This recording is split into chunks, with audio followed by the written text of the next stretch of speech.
Will the $50 billion Rural Transformation Fund save rural hospitals or hasten their demise?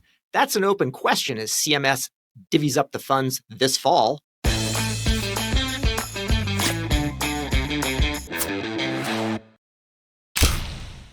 Welcome to CareTalk, America's home for incisive debate about healthcare business and policy. I'm David Williams, president of Health Business Group. And I'm John Driscoll, the chair of UConn Health. David, come on. It's not going to, if you give people money in a capitalist system, they're unlikely to fail faster. I mean, come on. Like what? Well, let's maybe step back and talk about how did we get to this $50 billion potential gift to rural healthcare? So there's $50 billion that was added to the big, beautiful bill. And really it was to buy the support of some congressional Republicans who were worried that, these big Medicaid cuts were going to kill some of the rural hospitals in their states. And so they said, let's just throw this in. Let's slow down for a second. I think there's about $130+ billion of Medicaid cuts over the next decade that are built into the ugly bill that you refer to as beautiful. Yeah. But these are Medicaid cuts to coverage for poor people over a decade that really troubled a lot of the Republican Senate, particularly Senate and some House leaders, because many of them, a disproportion of them, represent places that are rural. And the thing is, David, health outcomes are worse already in rural areas than suburban and urban areas. There's higher levels of substance abuse, diabetes, heart disease, behavioral issues. And so you're talking about, chunking off a huge amount of money that would otherwise be provided to make sure people get care in these communities. And so this $50 billion, now it doesn't go out all at once. It goes out over, I think, 5 years, was meant to sort of, I guess, ease the burden of those Medicaid cuts. Well, I mean, it was done because he wanted this big, beauty's in the eye of the beholder, John. So the big beholden bill, and it was just done for that reason. Now it's being implemented. So what is it? So they decided, 5 years, and they want to call it rural health transformation. So instead of just saying, hey, you can subsidize your operating losses and stay alive, the idea is they want to rebuild and reshape rural healthcare delivery. And so it's being divided up among, various states. And about half of it is like anybody who has an approved plan can get some. The other half is competitive. Now, they have scoring, John. And of course, everything that this administration does is going to be, aligned with their priorities. So you have the chance to get the money if you are signed up for the Make America Healthy Again agenda, if you put in the presidential or, fitness test, you restrict SNAP, and you use various other things. So that's what it is, John. And the applications are coming due in early November. So I know you're a big wig in, at least one state. You're probably, I don't even know how you have time to do this with me right now. Let's slow yourself down. Yeah. So I believe that $25 billion is going to be equally distributed across the states, regardless, I believe, of size. Is that correct? Well, for states whose applications are approved. So you won't get it if you don't apply. And let's just say, I wouldn't take it for granted that every state's going to be approved. But for all that are approved, half are split that way. That's right. And then the other half is meant, and I think this is really I think we should take the CMS at its word that they want to transform rural healthcare. I think there's like 5-ish initiatives. One is around the MAHA food-related stuff, restricting SNAP to healthy-ish food. As you said, I know you're training for the presidential fitness test yourself so that you can compete with Secretary Kennedy and Secretary Hegseth on their perverse approaches to pull-ups. I think part of it is meant to genuinely incent and potentially invest in electronic patient monitoring, remote patient monitoring of patients, so that you could score who should get health when, and perhaps anticipate the problems of the decline in chronic disease that would end you up in the hospital. I think another of the initiatives is value-based care. Are you willing to sort of commit to a global budget where all of the constituents who are taking, the care providers would commit to one budget per person, per covered life? So to move towards more of a value-based initiative. I think the most interesting part of this bill, David, is the fact that this is a real opportunity for CMS, the Center for Medicare and Medicaid, that actually manages all of these dollars of the $4 trillion, federal U.S. costs in healthcare. About half of those are paid for by the government, and CMMI has typically done these tiny pilots, many of which you never hear of again. This is really an opportunity to really change the wiring of rural healthcare, value-based care, and also workforce, to really make sure that to find ways to solve for the chronic workforce shortages of caring for people in rural areas. Care isn't just worse in rural areas, but I think the ratio of providers to potential patients is about 38 or 39 for every 100,000 in rural areas, and it's closer to mid-50s in urban and suburban areas where it's easier to recruit doctors. So I actually think there's some really interesting ideas embedded here in this kind of what I think is kind of an ugly pill. Well, John, it sounds like you've drunk the Kool-Aid, although I hope it has the real cane sugar, not the aspartame Kool-Aid that you were looking at before.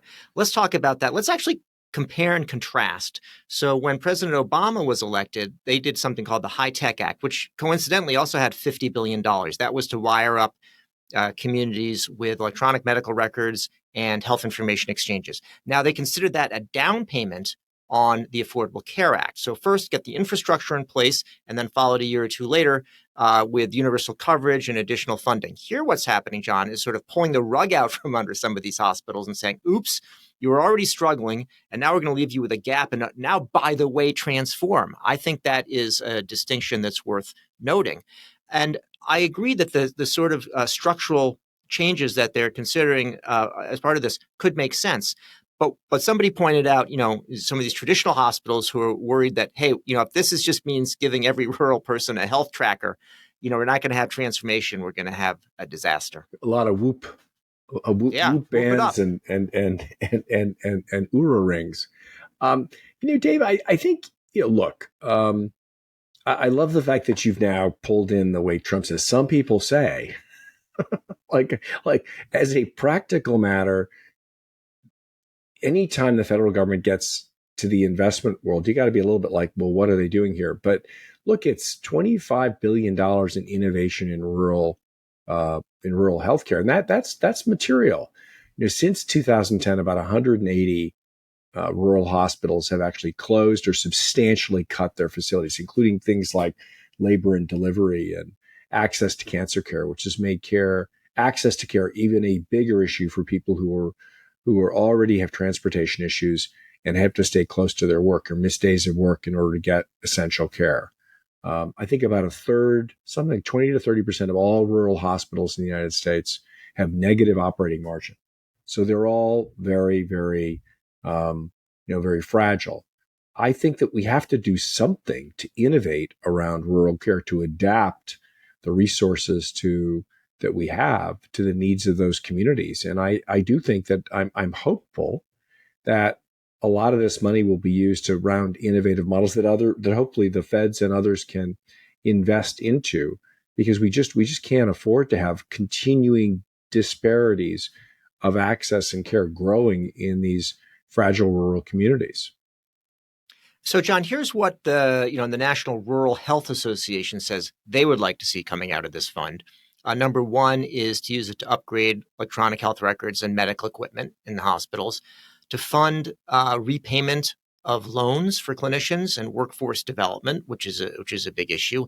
And then they talk about creating SWAT teams to rescue hospitals that are, nearing closure. If a hospital closes, it's going to be pretty hard to reopen it. That's kind of what they want to do. And they warn about, if you just spend on these sexy gadgets, you might not get anywhere. Is it too boring what they're suggesting and not? No, I think it's not too boring, but it's not inclusive enough. I think that there is a natural skepticism of people in healthcare that technology is going to help them, because historically things have been sold, not bought.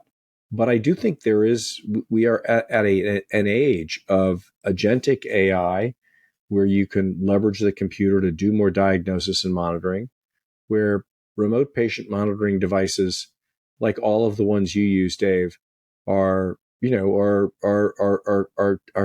are dialed into the network and can serve as a early warning signal and profiling at a detailed and personalized basis. I just worry that the money's not enough. I mean, you've already got um, we've had substantial success in increasing the number of covered lives in these communities, not just through Obamacare and those subsidies, but insurance actually has innovated, and private and public coverage has grown over the last decade in rural areas as the economy recovered, and the Medicaid expansion states, particularly the red states, added have expanded largely because the voters have forced them to. We're at a really interesting moment, Dave, in terms of public versus private. They're pulling Medicaid, substantially reducing it, to your point earlier, as part of this big ugly bill. We're in the midst of a healthcare cost crisis where costs are going to go up across the board. Certainly low single digit to high middle digit for private coverage, I think, in general, is the consensus, and double digit or more if the subsidies don't get fixed. I think that insurance crisis is going to create a problem with coverage that's going to go directly against these investments in innovation. We shouldn't be cutting coverage at the time when we're trying to innovate care. But let's cheer for the things that might make sense, Dave, because we can't continue to do the same thing and expect a different result. To your point, costs are a real problem. And I think this idea of an investment in innovation is a wise one.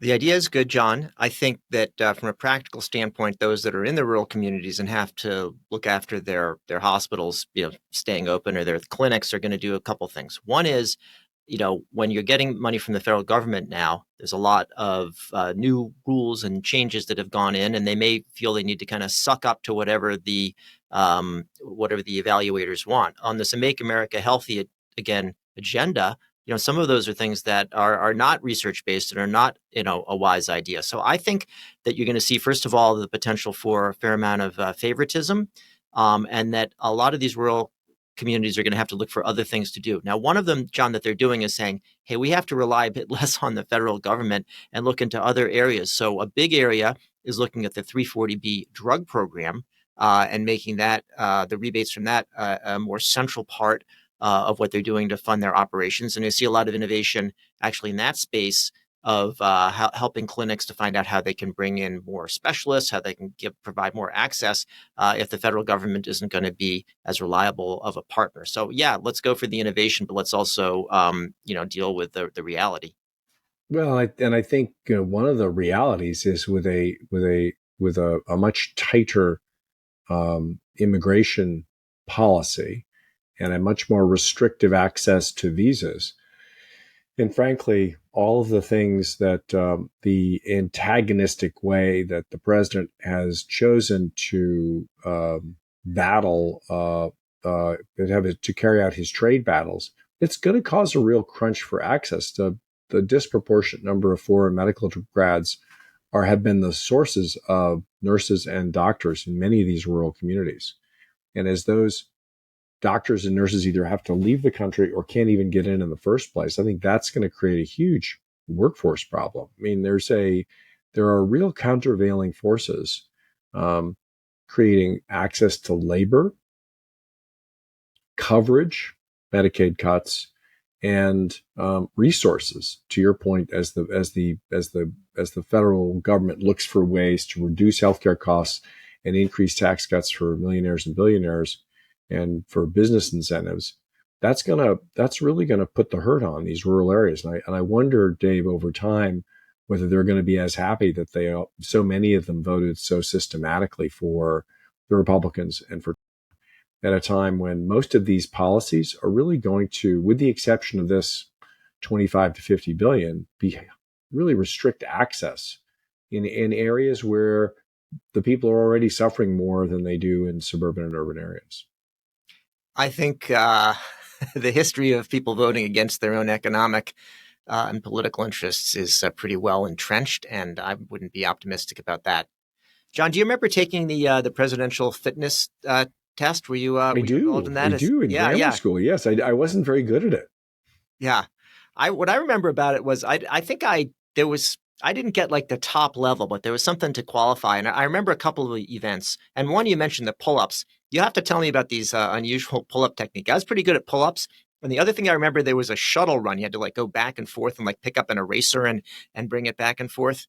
And the girls got to do a bent arm hang instead of the pull-ups. But what do you remember about it, John? I just remember it being kind of difficult, but I do really. This president is an awkward avatar of fitness. We'll just leave it at that. But I do like the idea of establishing some fitness and nutritional standards and that are more aspirational for the country. We've sort of gotten comfortable with a population where I think 1 out of 3 or 1 out of 2 candidates for the military are too fat to fight.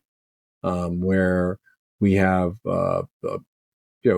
systematically the country's the level of diabetes in the country is growing pretty much in every state, in every demographic, even very young kids, elementary and high school kids who were never used to see it before, type 2 diabetes.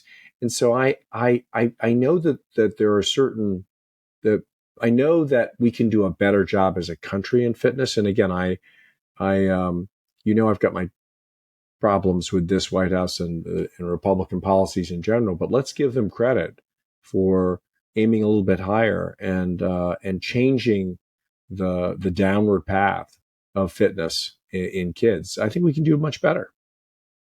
John, here's a suggestion for innovation and also kind of reduce bureaucracy, which is I know when the states are going to get these funds, which are substantial, but they're still, not that much. They end up spending a lot of bureaucratic time. They have to hire consultants, which I'm not against as a consultant, but in general, there's a lot of spend, a lot of paperwork, a lot of review, and there is kind of a healthy rivalry among the states. So my suggestion would be, rather than having to submit all this paperwork and see who gets what funds, is actually get your best 4 or 5 people out there from each state and have them go through the presidential fitness stuff and assign the money based on that. Who's fastest, who's fittest, who gets rich? Yeah, show me the money, based I'm on. not sure I believe that. I think the thing to underscore here, Dave, is that rural areas have been suffering for an awfully long time. We know the part of the investment in infrastructure that came in the Franklin Delano Roosevelt administration to wire rural areas, to extend benefits, to establish labor standards, started to bring up the level of income and health in rural areas.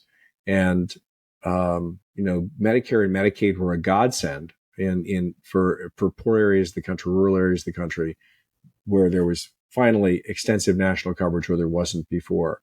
The Hill-Burton Act in the, I think, 60s or 70s, which established a standard of federal investment in hospitals and equalized urban and suburban and rural hospitals, was another major injection of resources. We've made progressive progress, but it's a very fragile system until the mid-2000s. COVID was a shock to the system, and the continual migration of young people out of rural areas to suburban and urban areas, combined with the lack of sustained investment in rural health infrastructure, has really created a fragile system where literally a third of the hospitals have a negative operating margin.